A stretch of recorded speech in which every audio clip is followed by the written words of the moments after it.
Hi friends, welcome back to my channel. ఇంటింటి కథ రచించిన వారు డి కామేశ్వరి. ఒకరోజు అనుకోకుండా ఒక అవకాశం దొరికింది.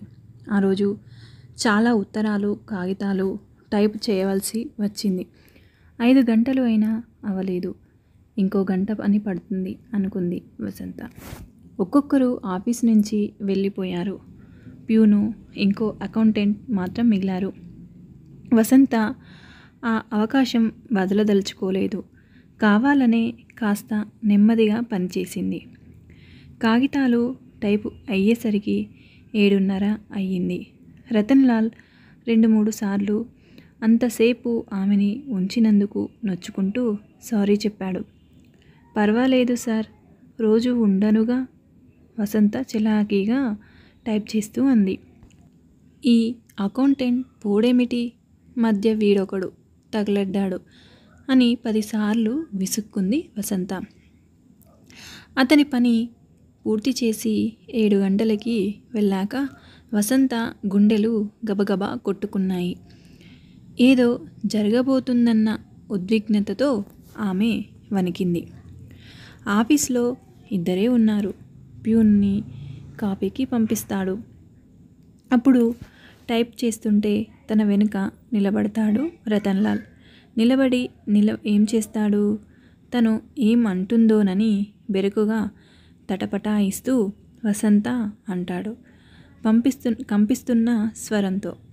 తన భుజాల మీద చెయ్యి వేసి తనేం చెయ్యాలో తోచక తడబడిపోతుంది.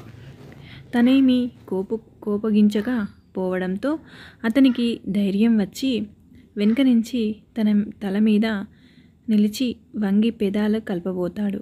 వసంత, ఎన్నాళ్ళకి అవకాశం దొరికింది మనకు, ఐ లవ్ యూ అంటాడు రతన్లాల్. అప్పుడు తనేం చేయాలి? బెట్టు చేయాలా? వెంటనే అంగీకరిస్తే చులకనైపోతుందేమో. కాస్త కోపం నరించి, సార్ ఇదేమిటి సార్, నన్నేమనుకున్నారు అంటూ హట్ అయినట్లు మాట్లాడాలా? వసంత గారు, ఏమిటి ఆలోచిస్తున్నారు? అసలే ఆలస్యమైపోయింది. కానివ్వండి తొందరగా, పని ఫినిష్ చేస్తే మనం వెళ్ళొచ్చు అన్నాడు రతన్లాల్ అసహనంగా, వసంత ఆలోచనలో పడడం చూసి. వసంత తేరుకొని ఎలాగో టైప్ పూర్తి చేసింది. అతను సంతకాలు పెట్టేసి లేచి నిల్చుని, పదండి వెడదాం అనగానే వసంత మొహం చిన్నబోయింది. 8 అవుతుంది. మీరు ఒక్కరు ఎలా వెళ్తారు?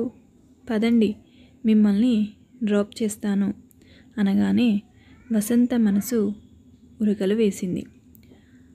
ఆఫీసులో అయితే ప్యూన్ ఉంటాడు అని ఆలోచించి ఉంటాడు.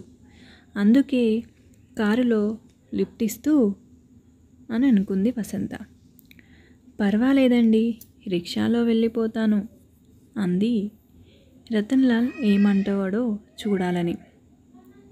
వద్దొద్దు, రాత్రయింది. మిమ్మల్ని ఇంతవరకు ఉంచేసినందుకు ఒంటరిగా పంపిస్తానా? కారులో డ్రాప్ చేస్తాను, రండి అంటూ కారును సమీపించి లాక్ తీశాడు.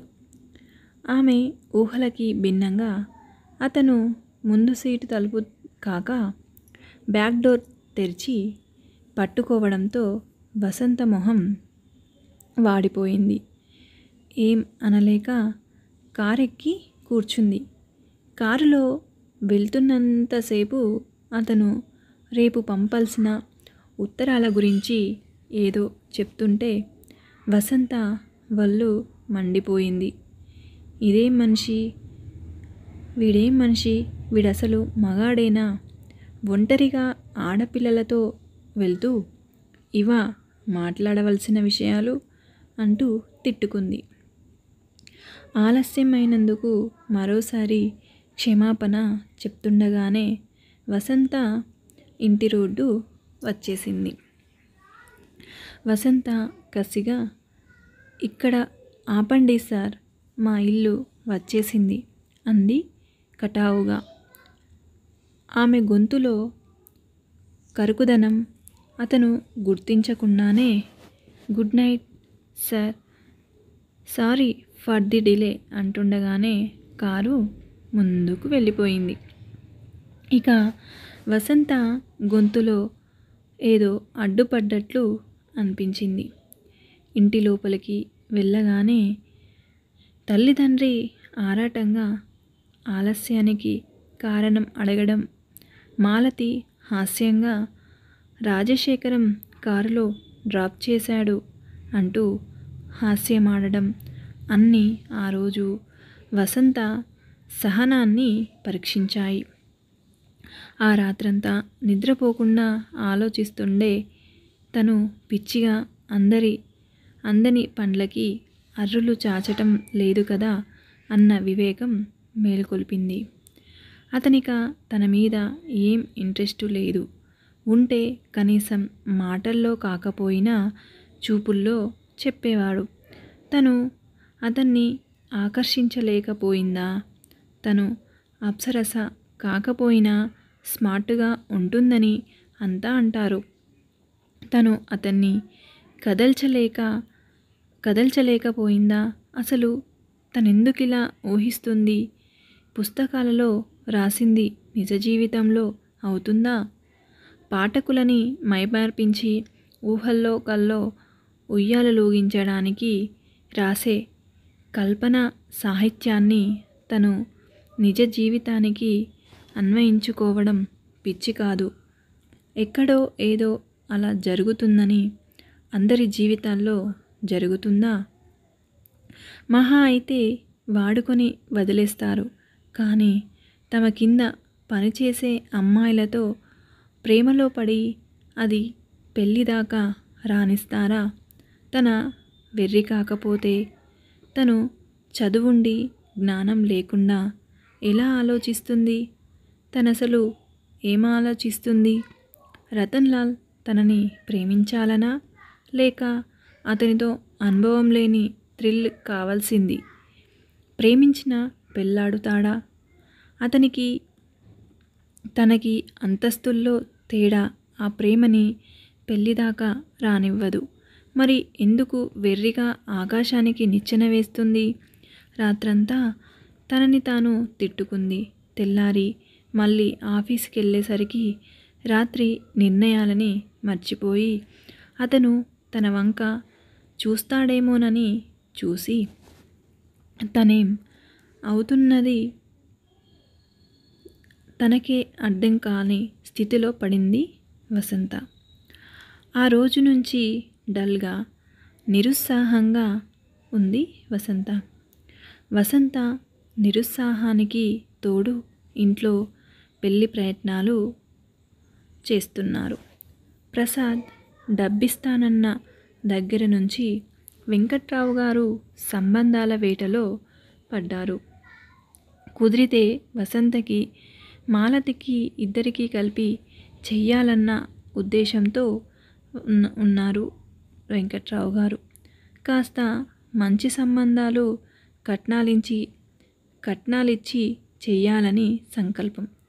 నాకేం ఇప్పటి నుంచి పెళ్ళి వద్దు వసంత చిరాగ్గా అంది. నోర్ముయ్, 23 నిండుతున్నాయి. ఇప్పటి నుంచి వద్దకపోతే అమ్మమ్మ అయ్యాక వద్దంటే అమ్మమ్మ అయ్యాక చేసుకుంటావా? ఇన్నాళ్ళు డబ్బు జతపడక ఊరుకున్నాం. ఇప్పుడింకా ఆలస్యం వీల్లేదు. పెళ్ళి చేసుకున్నాక ఉద్యోగం చేసుకుంటావో మానుకుంటావో నీ ఇష్టం, నీ మొగుడిష్టం. మా బాధ్యత తీర్చుకుంటే నిశ్చింత మాకు అంటూ కాంతమ్మ మందలించింది వసంతని. నాన్న 10,000 దాకా కట్నం ఇస్తానంటున్నారు గదే, కాస్త మంచి సంబంధమే చూస్తారులే అని కమల చెప్తున్నట్లు అంది. వసంత ఇంకా రెట్టించకుండా ఊరుకుంది. ఆఫీస్లో రతన్ లాల్ ప్రవర్తన చూశాక ఏదో నిర్లిప్తగా చూద్దాం, ఎవడొస్తాడో ఎవరికి నచ్చుతుందో చూద్దాం, అంతగా నచ్చకపోతే అప్పుడే వద్దనొచ్చు అనుకుని ఊరుకుంది. Thank you for watching. ఈ వీడియో మీకు నచ్చితే లైక్ చేయండి, షేర్ చేయండి, కామెంట్ సెక్షన్లో కామెంట్ చేయండి.